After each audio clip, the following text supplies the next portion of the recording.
Hello everyone, welcome back to my channel. Thank you for joining me today. I've got some January jobs for you. If you're looking for some inspiration and tips on what you can do on your gardens, you can see what I'm going to be up to over this month. It'll also help me crack on, and you can see the progress, which is what we all love to see. We all love to see things developing and growing. It is very chilly up here today, and it has been the last week. I haven't done loads on the plot, but I have got about 5 layers on at the minute, and I've brought my cup of tea up as well. I've got a little bit of leftover Christmas cake, which is always welcome. It helps me to keep motivated even when it's about sub-zero temperatures up here. The first major job that I have on the plot is to prune back my raspberries. I'm a little bit late. I was hoping to do this back in November, but I just got carried away with doing the compost. And if you saw my allotment update video, you'll see that compost is lovely now and it's rotting down, and it's going to hopefully be ready to use in March. With the raspberries, there's obviously autumn and then there's summer fruiting raspberries. There's 2 different types of raspberries. One is called floricane and one is called primocane. But it's really important to discern which one that you have on your plots, and you'll know because around this time of year, some of those raspberry canes will look quite woody. They'll have little branches on, and the other ones will look a little bit sort of fresher and they'll have buds on them. And I sometimes sort of tap them, and if it feels like they're hollow inside, that obviously means they've got no sap in really, and they're kind of just dead wood. Excuse the pun. So they need to come out and give the energy to the rest of the plants. Autumn fruiting raspberries are really easy because you just chop them right back to the ground and then they'll come back again. And you'll get loads of delicious raspberries when the summer and autumn arrives.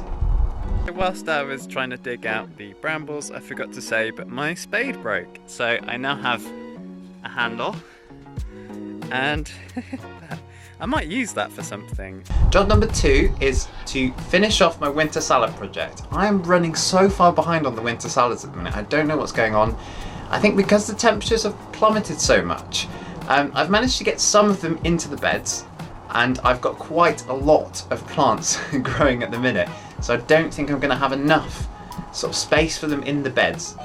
What I'm going to do instead is get some of my tatsoi and some of the wawaga choi seedlings, I think, into pots, and I'll do 3 or 4 plants in a pot, and we'll grow them through because they don't go too far down roots wise. You know, they'll root in a little bit, and I'm hoping that I'll have some of my compost ready to use, and I'll probably use some of the soil as well. If you're enjoying this video so far, why not consider subscribing to my YouTube channel? You can hit the button down there, and I'd love to have you as part of our community. And don't forget to give the video a like too if you're enjoying it. It helps to send it out to more people, so hopefully I can inspire more people in the garden community. Thanks. Job number 3 is to settle and buy all of the seeds that I want for the next at least 9 months.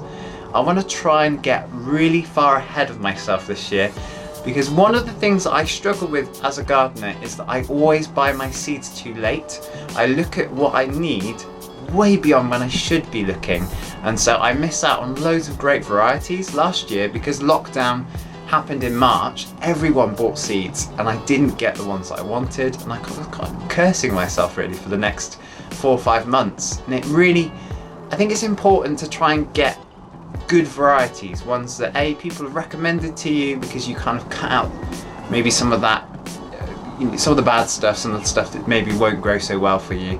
And also get some colour, quirkiness, just some texture. That's the stuff that's really going to make your allotment look amazing, that garden look amazing, all that colour. You can do it so easily with just the crops alone. You don't even have to buy any flowers. And that's the beauty of it, that's the beauty of growing. It's kind of, I don't like necessarily buying 20 onions. They might be a great variety, but maybe if they don't look that great, they're sort of, I think you lose some of that, and it can kind of lose some of the magic of growing as well. You're not a farmer necessarily, you're an allotmenter, and with that there's that sort of privilege of being able to kind of do whatever you want with your space and grow whatever you want. And so when that choice is there, why not use it? Let me know in the comments below, are there any varieties that you've really loved this year that you might recommend to someone else, me included? I'd love to hear from you, and obviously it's great to have sort of some feedback as well, because there's definitely some varieties that I have not enjoyed this year. This month I'll also be putting together a best and worst of video so you can see what sort of crops I really enjoyed last year and what I didn't enjoy so much. So hopefully that will help you sort of decide what you're growing this year too. January is quite a quiet month. I think that's going to be everything for me this month. I'm probably not going to be up here as much as I'd liked, but hopefully the weather should improve a little bit and we should get a bit warmer. Right now though, I'm going to go off and have a cup of tea and crack on with some of those jobs that I've got. I'll see you in the next video. In the meantime, if you'd like to check out any more of my older videos, you can find them over here. Bye!